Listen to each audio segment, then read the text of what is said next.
มาเบิ่งพระอุโบสถวัดธาตุนะครับวัดป่าบรรทัดท่าสีทอง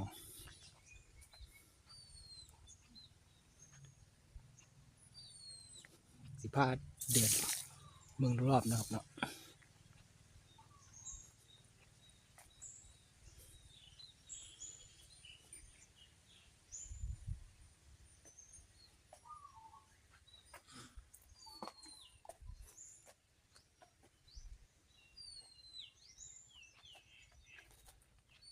ก็เงียบสงบดีนะครับวัดป่า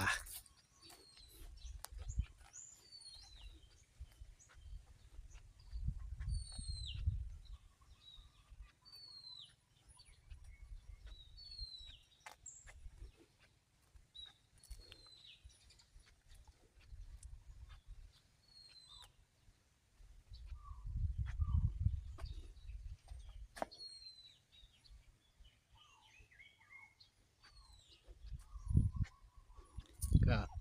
ลังใหญ่อลังการดีนะครับ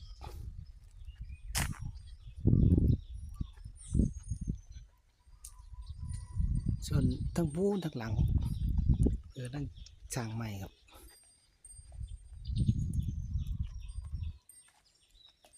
เป็นสร้างแท่นหลังนี่นะครับหลังนี้เป็นหลังเก่าสร้างมาเป็นหลังใหม่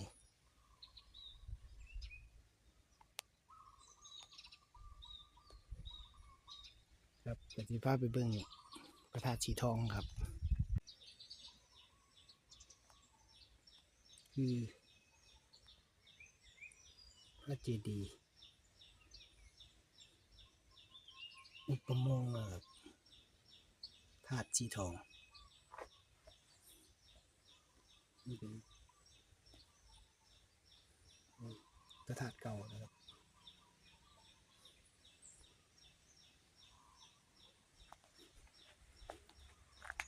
วันนี้เพิ่นได้บูรณะมาใหม่แล้วครับ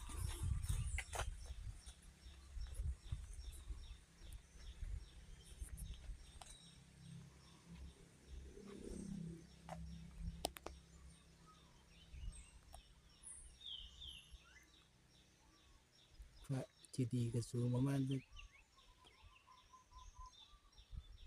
เกือบ10 เมตรได้นะ